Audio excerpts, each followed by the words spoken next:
Hello, mabuhay! My name is Arjan G. Delicona, and I am here in front of you to discuss the Module 7, which is about the outcome-based education, basis for enhanced teacher education curriculum. But before we jump into our discussion, let us have our learning objectives.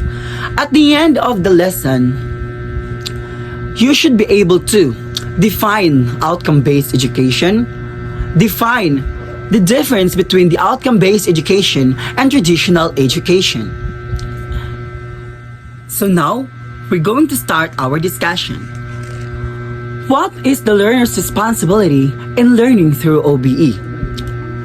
So when learning through OBE, in outcome-based education, the learner's responsibility is to take ownership of their learning by actively engaging in the learning process. It develops self-discipline and motivation to meet performance standards. Also, by outcomes-based education, it reflects on their own progress and identify areas for improvement. It applies feedback from teachers and peers to enhance learning and skills development. So by those student responsibility, we can say that in OBE, learning is student-centered. So, the learners plays an active role or accountable role in their educational journey. So, the definition of outcome-based education or OBE among many advocates of OBE in the early year was Bill Spady, 1994. He defined OBE as clearly focusing and organizing everything in the educational system around essential for all the students to do successfully at the end of their learning experiences. It starts with a clear picture of what is important for students to be able to do, then organizing the curriculum, instruction and assessment to make sure that learnings happen. So, OBE is also known as the standard-based education, an educational theory that centered goals or outcomes, which means that we are no longer focusing on trying everything to finish in the entire school year, but we are focusing on the student. That students should reach the goal that we have set for them. One of the very important characteristic of the outcome-based education is that it focuses on the outcomes, not on the inputs. Because when we say inputs, example of inputs is that what textbook that we can provide to our student, or what technology that we can integrate during our discussion, what strategies that we use in our discussion. On the other hand, the output is may include a range of skills and knowledge that should be concretely measurable.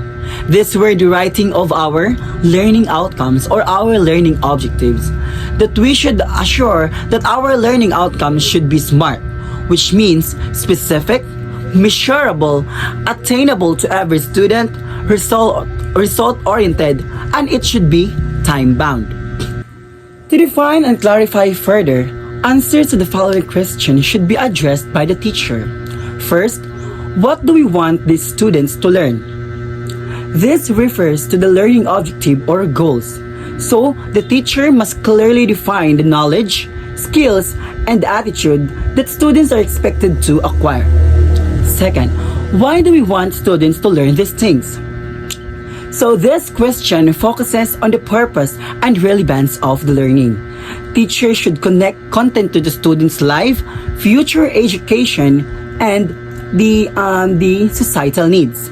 So we can say that through OBE, or to clarify this question, our discussion or our topics or our activities must be aligned with the societal needs or the real world scenario.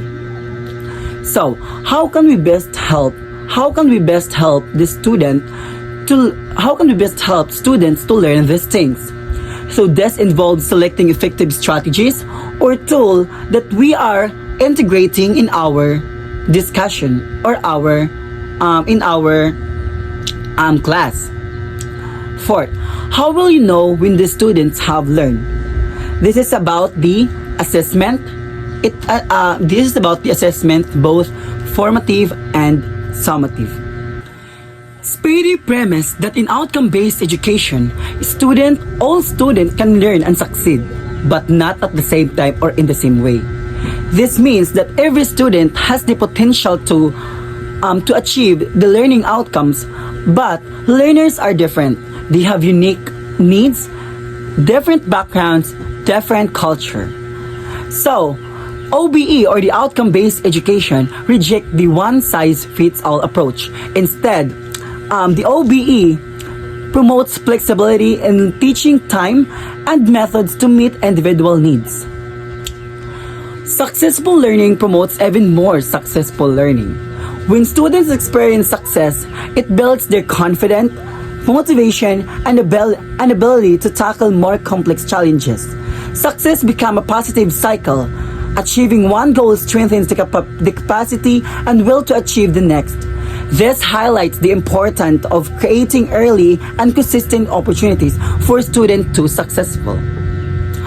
Third, schools and teachers control the condition that will determine if the student are successful in school learning. This principle shifts responsibility for the learners to educational system. Teachers and schools are accountable for creating an environment through curriculum design, instruction, resources, and assessment that enables students to succeed.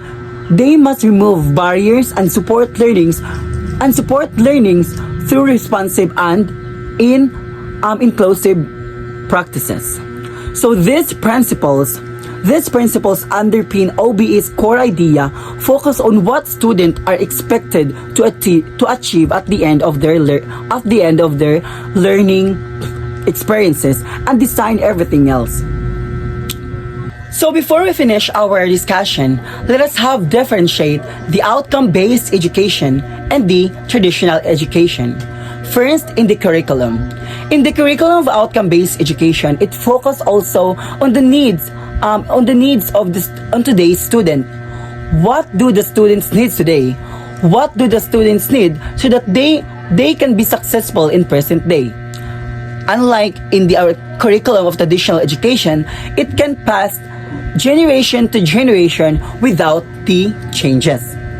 So second, the teaching process of outcome-based education and traditional education. In outcome-based education, it focuses on helping students to reach the goals. Unlike in the traditional education, it's focusing on completing the syllabus.